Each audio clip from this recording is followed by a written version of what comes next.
السلام عليكم ورحمة الله وبركاته حبيباتي. في ناس كتير جدا زيي بتحب تعمل الرقاق في قلب البيت.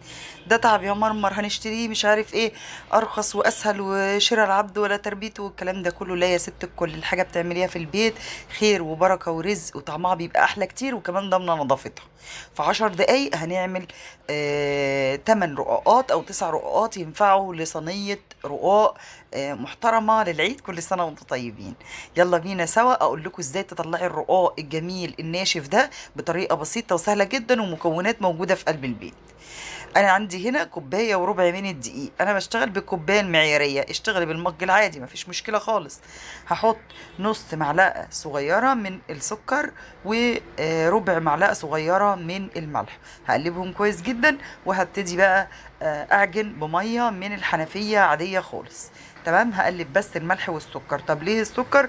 السكر علشان يديكي اللون الحلو اللي بتاخديه في الرقوق، والملح علشان يبقى فيه طبعا الطعم للعجين ما يبقاش كده. في ناس بتحب تاكل الرقاق كده، وانا عندي في البيت ناس اول ما الرقاق بيتخبز لازم ياكلوا منه حتت ناشفه مقرمشه كده صغير. تمام. فانا الكميه اللي هعملها دي على قد صينيه واحده. طبعا لو انت عايزه تضاعفي الكميه ضعفيها ما فيش مشكله. عجينتنا لا فيها خميره ولا فيها بيكنج باودر، ولا هتقولي هقلق منها ولا مش هيظبط معاكي. بالعكس، انا بحب اعمل الرقاق الطري والناشف في البيت. ليه؟ عشان هستخدم صينيه معينه. انا هجيب من مقاس الصينيه اللي انا عايزاها رقاقه، هضطر اكسر. يا اما عايزه اعمل في قالب، طب ما انا هعملها مستطيله في البيت، هشتريها مربع. فبيبقى فيه مشاكل شويه. فانا بفضل ان انا اعمل رقاقتي في البيت على قد الصينيه اللي هخبز فيها بالظبط. زي ما احنا شايفين كده انا عماله الت واعجن في العجينه. تمام. علشان افعل الجلوتين بتاعها، وكمان في نفس الوقت تبقى ليها عرق كده وقوام معايا، وده اللي بيخلي العجينه تفرد معاكي كويس جدا، وما تبقاش عامله زي الاستك كل لما تفرديها تشد تاني معاكي، ترجع لمكانها تاني معاكي. تمام. العجينه دي طبعا ما بتخمرش، انا هحطها علشان خاطر تستريح بس مش اكتر من كده. بصوا قطعه العجينه الكوبايه وربع عملت قد ايه؟ حاجه كده قد كف الايد. تمام. هسيبها بقى تستريح، وبعدين نقطعها سوا على رشه من الدقيق. تمام. هقطعها قد ايه؟ كل واحد على حسب الصينيه اللي هيشتغل فيها.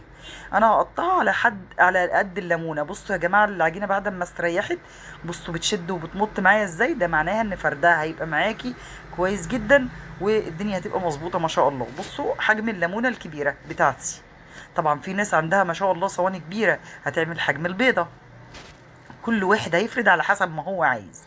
بس العجينه ديت لا تبقى قاسيه قوي متعبه في الفرد، والرقاق يبقى معضم معاكي، بمعنى ان هو يبقى ليه مضغه وناشف كده وقاسي، وده ما بيبقاش الطف حاجه. وما تبقاش طريه قوي لدرجه انك ما تعرفيش تفرديها، اللي هي العجينه الوسطيه الكويسه جدا. تمام. ابتدي اقطعها بقى، اقسطها دلوقتي، وهغطيها عشان وشها ما يقشفش او ما يشققش، وتبقى سهله معاكي في قلب الفرد. هتفردي على ايه يا مرمر؟ هفرد على دقيق. كل ما احتاج اني عايزه احط رشه من الدقيق هحط رشه من الدقيق، لكن طبعا مش هتكتري. في ناس بتحب تفرد بالفرادة، وفي ناس بتحب تفرد بالنشابة الصغيرة ديت، وفي ناس بتحب تفرد بالمردنة الكبيرة. انا شخصيا عشان ايديا وجعاني بشتغل بالصغيرة ديت، وبشتغل شوية واريح شوية. الموضوع بسيط جدا وما بياخدش وقت معاكي لو على قد كمية صينية الرقاق اللي هتعمليها لأهل البيت اللي موجودين. والله وحتى ولو 10 رقاقات يا جماعة انضف واحسن وارخص واجمل كتير جدا. الحاجات بتاعت العيد دي احلى حاجه انك تعمليها في البيت، بتحسي بفرحه العيد. طيب انا هنا عندي الجريل دي اللي بسوي عليها.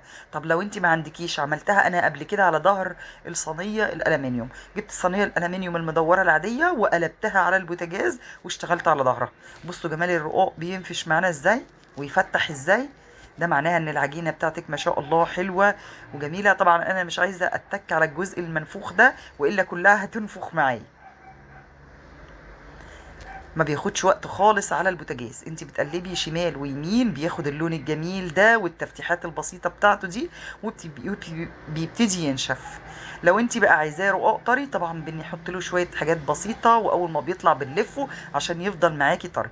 لو عايزاه رقاق ناشف يبقى هيفضل نفس الوضع ده وهتسيبيه يتهوى. بصوا السمك بتاعها قد ايه، بصوا رقيقة جدا ازاي. لو مكملين معايا الفيديو لحد دلوقتي كل سنة وانتم طيبين.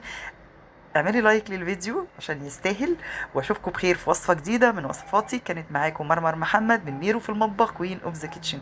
ما تنسوش اللايك والشير عشان اكبر كمية من الناس تستفيد من الفيديو بتاعنا، وكمان دعوة حلوة لو استفدتي مني بأي حاجة. السلام عليكم ورحمة الله وبركاته.